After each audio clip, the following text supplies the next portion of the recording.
35 की उम्र में अमीर बनना चाहते हैं तो पैसों के इन 9 नियम को अपना लो।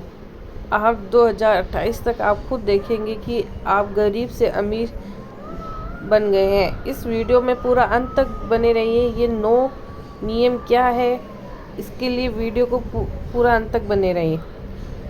Rich dad and poor dad में rich dad and poor dad आप में से कई लोगों ने पढ़ी होगी। इसके 9 नियम हैं। 9 नियम मैं आपको इसी वीडियो में बताने जा रही हूँ। पहला है the rat race. The rat race ये rich dad and poor dad का लेसन नंबर 1 है।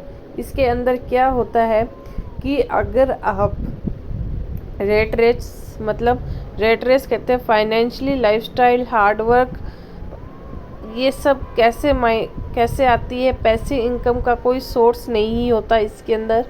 मतलब जो लोग जॉब करते हैं वो सिर्फ जॉब नौकरी ही करते हैं, वो उनके पास दूसरा कोई साधन नहीं होता है। वो उनका पूरी सैलरी आती है तो घर के लोन चुकाने में, घर का सामान खरीदने में और बिजली के बिल भरने में निकल जाती है। वो महीना ख़त्म होने तक उनकी सैलरी ख़त्म हो जाती है। फिर वापस वो उसी ही रेस में भागते रहते हैं। ऐसे करके उनकी पूरी जीवन लाइफ का रोटेशन चलता रहता है। वो ये नहीं सोच पाते कि अपनी इनकम को कहाँ पे इन्वेस्ट करें। दूसरा इसके अंदर लेसन आता है फाइनेंशियल एजुकेशन। अगर आपको फाइनेंशियल एजुकेशन है तो ही आप पैसा कमा सकते हैं, या ऐसा बोल दें कि आप अमीर बन सकते हैं। हमें ये तो पढ़ाया जाता है कि हमें अच्छी पढ़ाई करनी है, अच्छी डिग्री लेनी है, खूब अच्छे परसेंटेज से पास होना है, लेकिन कोई भी हमें फाइनेंशियल एजुकेशन नहीं दे पाता है, जिसके कारण हम अपनी लाइबिलिटीज़ को पूरा नहीं कर पाते हैं। पैसों की तंगी को दूर करने का एक ही सॉल्यूशन है, वो है फाइनेंशियल एजुकेट का मतलब होता है कि आपको जो इनकम आ रही है, आप उस इनकम को कैसे कहाँ सेव करेंगे, या उस इनकम का थोड़ा इन्वेस्टमेंट कहाँ करें ताकि हमें उससे रिटर्न आना शुरू हो।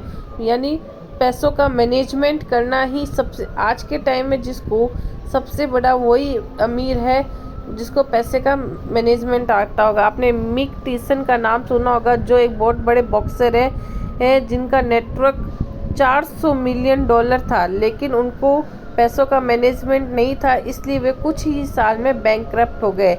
एसेट्स और लाइबिलिटीज़, इन दोनों में क्या डिफरेंस होता है, ये हमें फाइनेंशियल एजुकेशन सिखाती है कि इन दोनों के बीच में हमें डिफरेंसेस कैसे देखने होते हैं। तो तीसरा पॉइंट यही है, तीसरा लेसन यही है कि एसेट वर्सेस लाइबिलिटीज़, इन दोनों में क्या डिफरेंस होता है। कि एसेट्स लाइबिलिटीज़ तो वो होती है जो हमारी ज़रूरत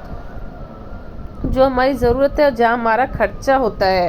एसेट्स वो है कि इससे हमें इनकम सोर्स कहाँ से आना शुरू होता है।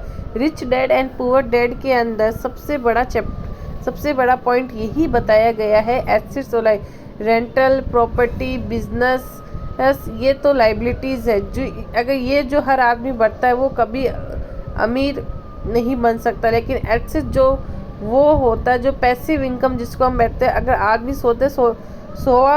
सो भी रहा है पर उसकी इनकम चालू है, उसके पास पैसा आ रहा है, ये चीज़ होना बहुत ज़रूरी होती है। ये चीज़ हमें सिर्फ फाइनेंशियल एजुकेशन ही सिखा सकती है कि हम अपने जो हमने कमाया है उसका भाग हम कुछ ऐसी जगह इन्वेस्टमेंट करें, कल को हमारे पास अगर वो नौकरी नहीं रहे तो हमारी इनकम आना बंद ना हो, इनकम सोर्स हमारा चालू ही रहे।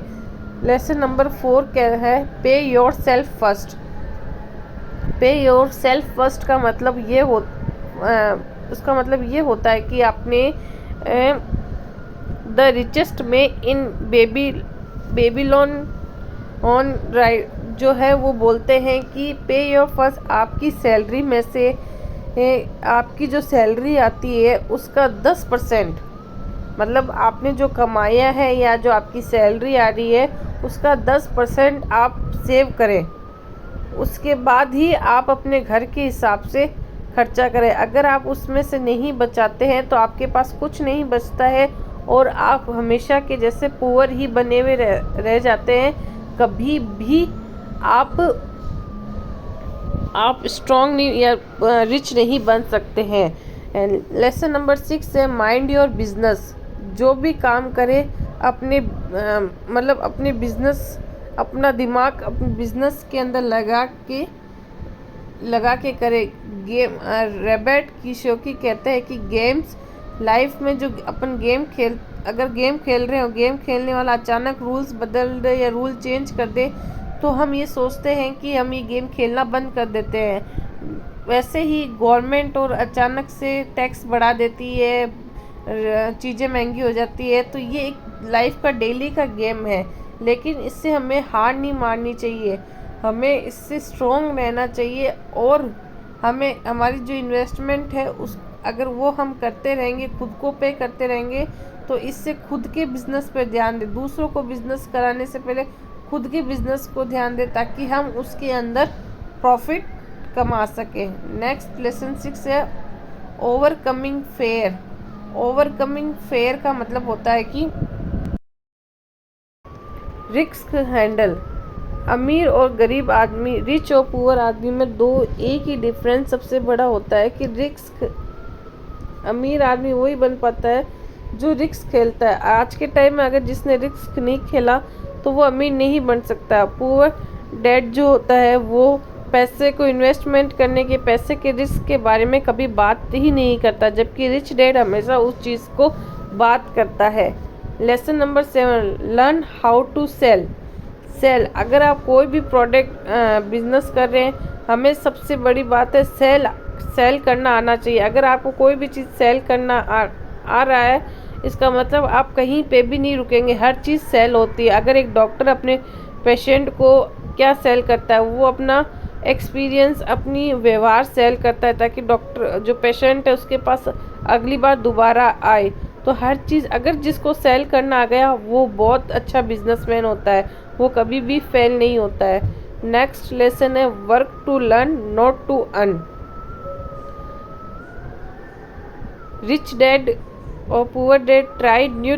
रिच डैड जो है वो हमेशा कुछ ना कुछ नए ट्राई करते रहते हैं कि आज कुछ नया सीखा है। पुअर डैड अपनी लिमिट में ही रहते हैं, वो कुछ नया ट्राई करने की कोशिश भी नहीं करते हैं। Lesson number 9 don't say I can't effort if ask your self how can I effort it. अगर आपके पास कोई चीज़ है, अगर आपको कहे हमें ये चीज़ चाहिए, तो आप ये मत सोचिए कि मैं इसको कैसे एफर्ट तो कर ही नहीं सकता, जबकि आप ये सोचिए कि मैं ऐसा क्या करूं, ऐसा किस में इन्वेस्ट करूं कि जो ये चीज़ मुझे चाहिए उसको मैं खरीद सकूं, तभी आप उस चीज़ को खरीद सकते हैं। तो फ्रेंड्स, वीडियो कैसी लगी प्लीज़ लाइक, शेयर और कमेंट कर दीजिएगा। और भी ऐसी जानकारी के लिए, मोटिवेशन के लिए, बिजनेस आइडियाज़ के लिए चैनल पे बने रहें। और चैनल को सब्सक्राइब नहीं किया है तो सब्सक्राइब कर दीजिएगा, कमेंट सेक्शन में कमेंट कर दीजिएगा। धन्यवाद।